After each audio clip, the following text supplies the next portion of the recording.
Live from our 7 Tasmania studios, your nightly news with Rachel Williams begins now. Good evening, everyone. A major battle is looming between Tasmania and Victoria. With revelations, Vic Ports is seeking to significantly hike fees for the Spirit of Tasmania vessels. Today in Parliament, the state government labelled the increase unreasonable and against the interests of all Tasmanians. Our political reporter Michelle Wisby has been monitoring the developments and joins us now live. Michelle, good evening. Just how much is the increase? Rachel, the figure isn't something the government will confirm, saying it's commercial in confidence, but they say it's unjustified and unacceptable. The TT line is currently in lease negotiations with Vic Ports over usage of Station Pier in Port Melbourne. The Spirits provide a crucial service for Tasmania, transporting tourists, freight and other vehicles across Bass Strait.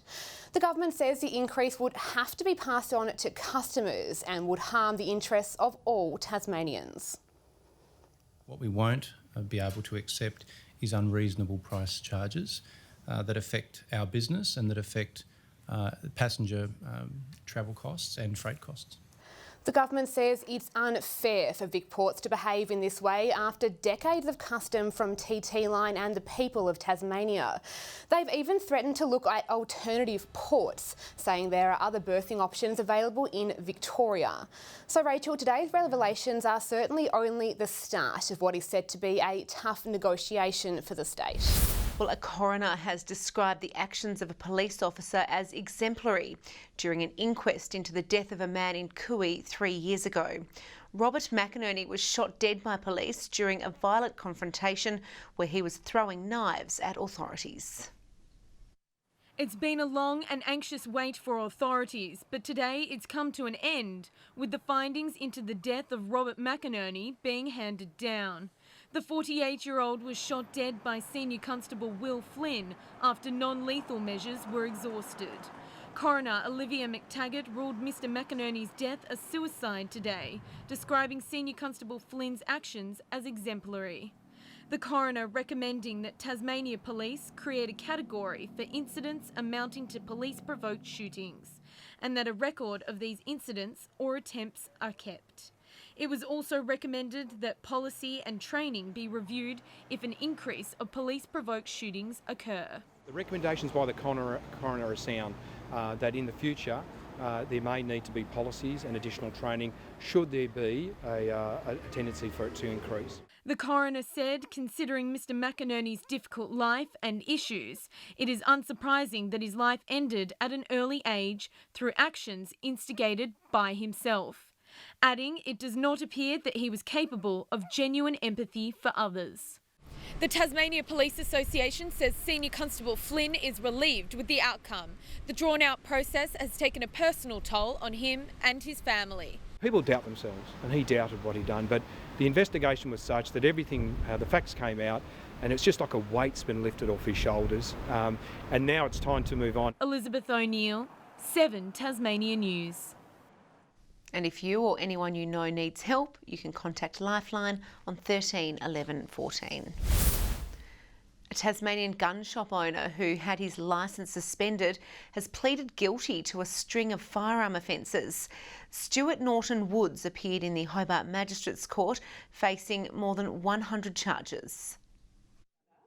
A table scattered with seized weapons, some even tucked away in plain sight. Ranging from the late 19th century to the 1980s, police say these firearms are all related to charges with guilty pleas entered. Stuart Norton Woods today leaving the Hobart Magistrates Court as he faces more than 100 firearms charges from 2015 and 2017. Pleading guilty to 6 offences today: possessing an unregistered firearm, failing to comply with firearms storage requirements and possession of a silencer. The court heard Mr Norton had his licence suspended at an unknown date. His defence says he was on a rolling 6-month suspension notice, but it was outside that period he possessed weapons and held displays at gun shows. Among the weapons subject to today's guilty pleas, the prohibited silencer in question and a 5.56mm semi-automatic rifle owned without Commissioner approval. The rest of the charges currently remain unresolved, with the case before Magistrate Reg Marin set to return to court in February. Ruby Kamane, 7 Tasmania News. 2 shop attendants and 2 police officers have been threatened with a firearm following an alleged armed robbery at New Norfolk this morning. Authorities say the Mood Food employees have been left shaken by the ordeal. 2 men are now assisting police with inquiries. 2 staff at this petrol station left traumatised after police say they were threatened at gunpoint in the early hours of this morning. Authorities saying 2 men with their faces covered entered the New Norfolk Mood Food around 2 a.m. demanding cash. They were brandishing a shortened firearm. They menaced the 2 shop attendants. A quantity of money was stolen and they fled the premises on foot.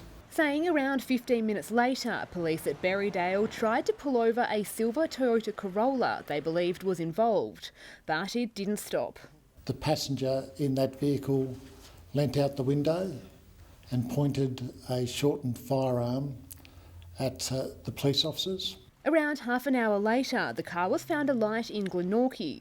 2 men are now assisting police after being intercepted near Bridgewater around midday. Authorities still searching for the firearm.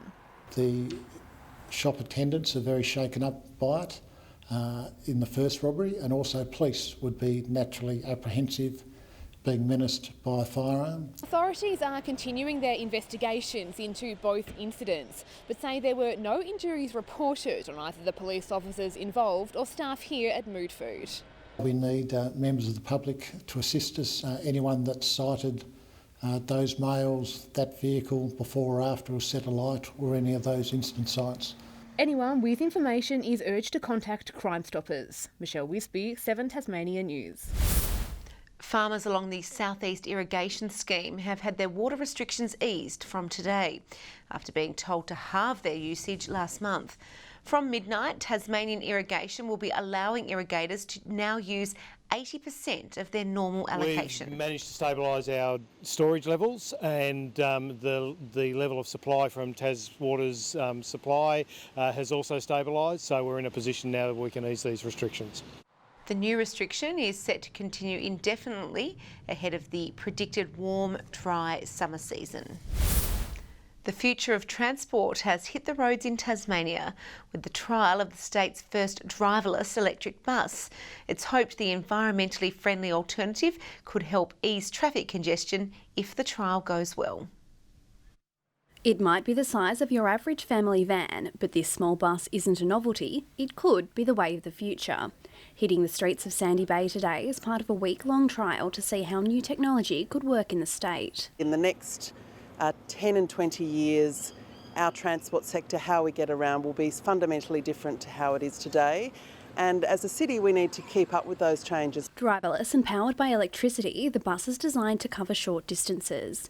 Known as last mile technology, similar vehicles are used across the country at locations such as airports to take people between car parks and the terminal. So they might use a different form of transport, active transport, their own vehicle or public transport, and then that last mile technology will take them to their destination. If the trial is successful, it's hoped they could be rolled out into suburban areas to assist with congestion and improve overall safety on our roads. At the moment, because it goes 25 kilometres per hour, it's obviously not going to solve a congestion issue, but it might take traffic off those roads outside of the major congestion areas so that people can have alternate options. Now, this is the first step to looking at how we can use autonomous vehicles in a way that might improve not only our emissions, our opportunity to reduce congestion, but also our safety on the roads. Testing continues through to next week. Ebony Ablett, 7 Tasmania News. An Ulverston hardware store has fallen victim to a ram raid early this morning. A Subaru station wagon backed into UBC Trade's front door at about 4:45 a.m, with 2 men sliding through the broken glass. The brazen thieves grabbing power tools before leaving the store within minutes. The owners of the business are doubtful they'll be able to repair the shop front before Christmas. Police are investigating the incident.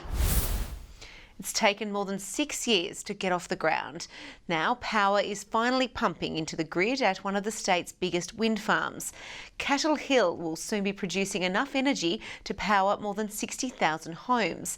But the landowner says it's a world-first feature on the wind farm, which he's most proud of.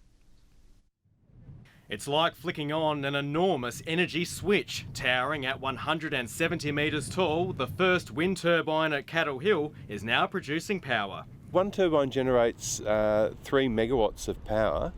All 48 turbines together will generate enough for 63,500 Tasmanian homes, about 5% of Tasmania's power. The rest will come online in the next 2 months, slightly behind schedule after bushfires halted the project over summer. It's actually a win for Mother Nature.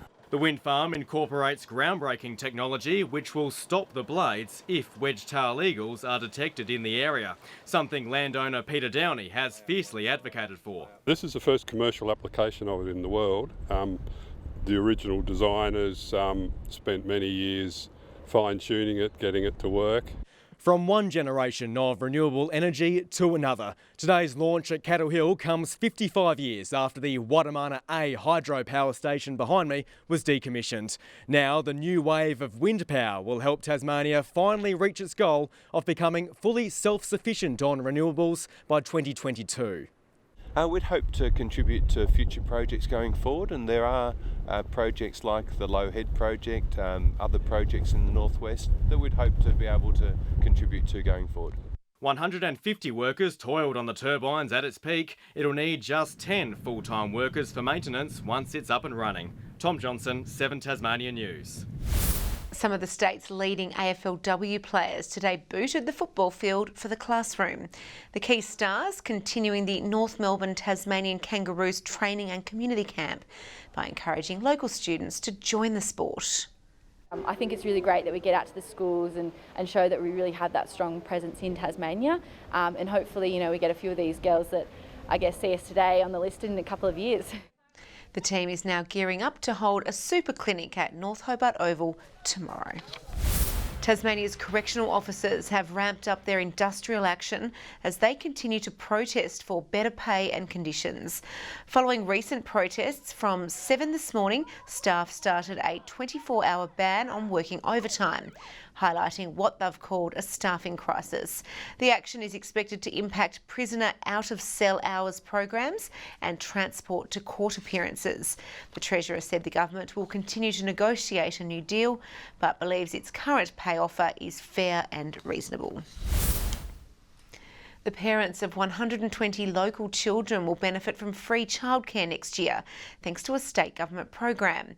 It follows a successful pilot trial earlier this year, with 20 childcare centres across Tasmania to take part. The families valued firstly the opportunity to have free childcare, and that's probably what attracted them initially, but over that period of time the children grew and developed immensely. It's a very targeted program towards families that would really value this opportunity. The number of children eligible for the program is set to double in 2021 to 240. Fresh off last weekend's loss to Queensland in the Sheffield Shield, Tigers coach Jeff Vaughan says his team has learnt from its poor performance ahead of this weekend's clash against South Australia. We certainly didn't bat very well, but we certainly feel that we can bowl better, and dropping 6 catches certainly hurt us a lot. So we've worked on all of those aspects throughout the week and need to be better. The game will mark George Bailey's retirement from Shield cricket ahead of his role as national selector. The match begins at Blunston Arena tomorrow from 10:30. And a day is a long time in fly fishing. After leading the competition for 2 days, Tasmanian John Stagg dropped to 11th ahead of today's final session. Team Australia also hit a snag, falling from 1st to 9th in the standings, France taking the lead. Tourism Australia's fishing representative arrived at Penstock Lagoon this morning to hear feedback, but anglers were holding their cards close to their chest. And even just on the wharf here prior to them heading out now, a little bit secretive on what they're going to do for their next move. So, yeah, there's a lot of play. We'll know the final results tomorrow. Good evening. Cloudy and windy again today. Temperatures on the improve though, only up to 11 degrees below average today. Hobart and Devonport 18, Launceston 19 and Burnie 17. The high was 21 at St Helens and Friendly Beaches. Flinders Island reached 17, Low Head 16, King Island and Grove 15 today, Ouse and Strawn 14. As mentioned, cloud across most of Tasmania, with once again the cloud banking up over the western half of the state. That deep low to the south whipping up all the action, but the mainland fairly clear due to a large high dominating the scene, some smoke haze over the New South Wales coast. Tomorrow the high tracks our way as a cold front approaches the Bight. Surface troughs remain in position over the Big Island. West to southwesterly winds 20 to 30 knots, reaching 35 knots over the south during the morning. Swells at 5 metres in southern waters. Pretty strong winds over the lakes as well. We have a gale warning from Wineglass Bay to Low Rocky Point as well for the central Plateau Lakes. A strong wind warning for remaining coastal waters and the southeast lakes. A warning to sheep graziers for quite a few districts. A minor flood warning for the Derwent and a flood watch for the Huon River. Hobart, Saturday 18 and a shower or two. Windy, of course. Showers for Medina, 13 and 16 the top for Oatlands. Launceston, 22 the high and partly cloudy. 20 the top for Devonport, becoming windy. 11 degrees for Lyell-Weenie. A shower or two on the mountains. 19 for Burnie, Strawn showers and 15 degrees. 15 also for Marrawar. And in the east tomorrow, St Helens partly cloudy on 21. Same for Swansea, Orford 19 degrees. UV again very high at 9 and 10. On Sunday, fine apart from light showers over the west and far south early. Fine and partly cloudy on Monday. Hobart and Launceston expecting 28 degrees, but the chance of a shower over the west. And on Tuesday, a possible shower over the northeast and west, but mostly fine. A shower developing over Perth, mostly sunny in Adelaide and Melbourne, sunny for Canberra and Sydney, and a hot day in Brisbane. It's cloudy in Hobart, 12 at the moment, 15 right now, and partly cloudy in Launceston. Devonport partly cloudy and 14. After a long, hard week, Rachel, I'm looking forward to putting the feet up, but you can continue working, okay? Yes, you deserve a break. Thank you, Murph, and I will be here tomorrow night at 6. Well, that's all your news for tonight, though. Thanks for joining us. Bye for now.